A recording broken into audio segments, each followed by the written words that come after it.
With age comes wisdom, but it also brings a spotlight. People start watching your every move, your choices, your emotions, your appearance. And the truth is, not everything about you needs to be visible or explained. There are certain parts of your life, your mindset, and your emotions that deserve privacy, not because they're shameful, but because they're sacred. Let's talk about what you should keep for yourself, not out of fear, but out of power. There's a kind of strength that doesn't come from how loud you speak, but from how quietly you hold your ground.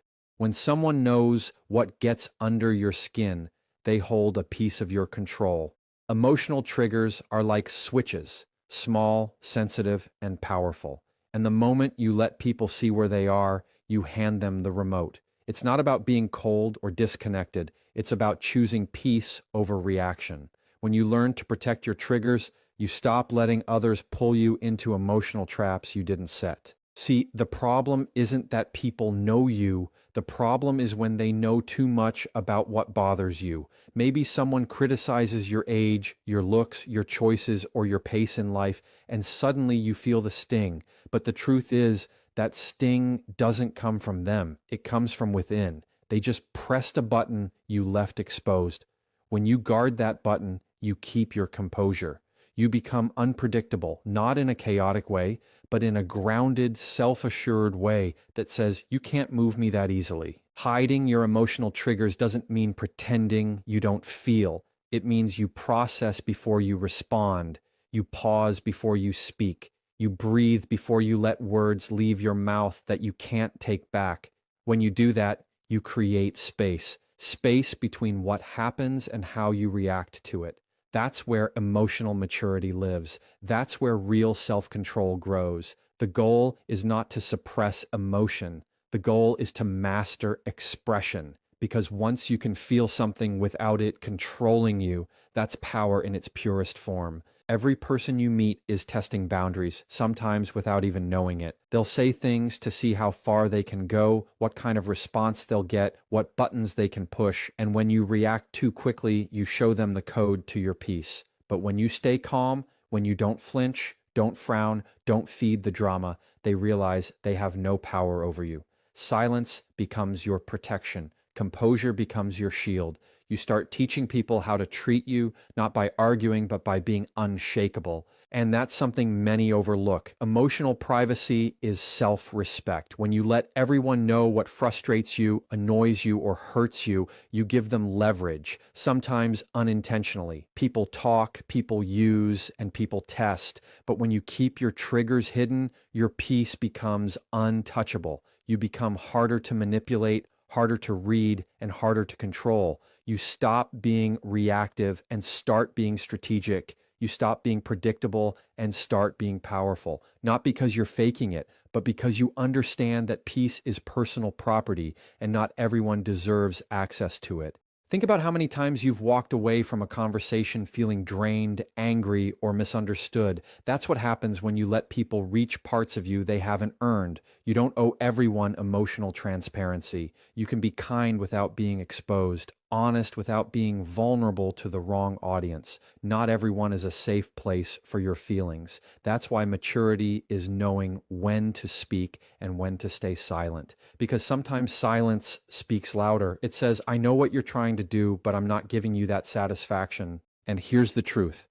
Hiding your emotional triggers is not about building walls. It's about building filters. Walls keep everyone out. Filters let the right people in. It's about protecting your peace so you can show up in the world strong, steady, and confident. When you no longer react to every comment, every criticism, every piece of gossip, you win. You win because your calm is your power. And the less people know what disturbs your peace, the more control you have over your own energy. That's how you lead with quiet strength, not loud defense. There's something powerful about moving in silence. When you start talking too early about what you're planning to do, you invite noise into your vision. Every idea you share gets weighed down by opinions, doubts, and comparisons. And before you know it, that spark that once motivated you starts to dim, not because your plan isn't good, but because too many voices have touched it. Protecting your future plans isn't secrecy born out of fear, it's discipline. It's about understanding that some goals need to grow in the dark before they can shine in the light. When you announce your dreams too soon, you unintentionally start performing for approval. You begin to care about who's watching, who's supporting, who's not, and who's judging. That pressure shifts your focus from building to proving. But progress thrives in quiet. It doesn't need applause to grow. It needs consistency. When you stop explaining what you're working on and just start doing it, your energy stays pure. You don't lose momentum trying to convince people that your idea is valid. You simply let your results speak for themselves. People don't always see your vision the way you do. They might not understand it, and sometimes they'll discourage you without meaning harm. Other times they'll do it because they can't stand to see you aim higher than they ever dared to. Not everyone is against you, but not everyone is for you either. When you hide your plans, you keep that energy clean. You protect your ideas from being watered down by other people's fears and from being stolen by those who lack imagination but crave attention. Silence becomes your strategy, not your weakness. Every dream needs protection from premature exposure. Think about how seeds grow. They start underground, unseen, protected from harsh conditions. They don't rush to the surface just to prove they're growing. They wait until they're strong enough to handle the light. Your plans deserve that same patience. Give them time to take root before you announce them. When you do, your success becomes undeniable because it's been built quietly, brick by brick, far from the noise of opinion.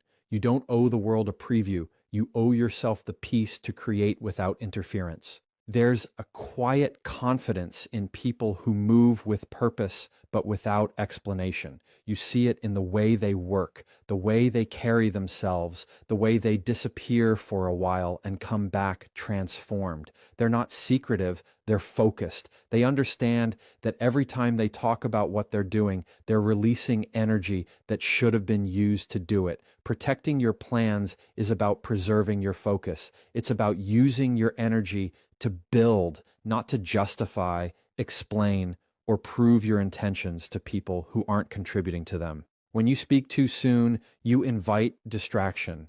People start asking questions, giving opinions, and projecting their own limitations onto your path. Some will even start competing with you for something they never cared about until they heard you mention it. You don't need that interference. You don't need validation. The satisfaction of quietly achieving something that no one saw coming, that's the kind of peace that can't be bought. The world doesn't need to know what's next. It just needs to see the result when it's done, because when the results arrive, the same people who doubted you will call it luck. Let them.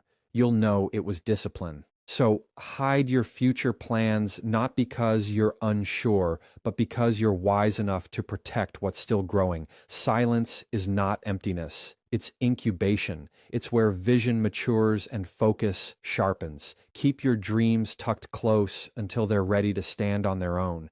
Because when you finally reveal them, you won't need to explain, defend, or justify anything. The outcome will do all the talking. There's a quiet kind of power in keeping your personal life private. When it comes to relationships, the less the world knows, the stronger the bond becomes. People love stories, and when you start sharing too much, your connection turns into entertainment for others. Every time you talk about your arguments, your happy moments, or your private conversations, you invite opinions into something sacred. Relationships aren't meant to be managed by a committee of outsiders. They grow best in silence, in trust, and in mutual respect. What belongs between two people shouldn't be up for public review. When you make your relationship a topic of conversation, you hand the world a magnifying glass. People start observing, speculating, and sometimes even wishing for cracks they can talk about.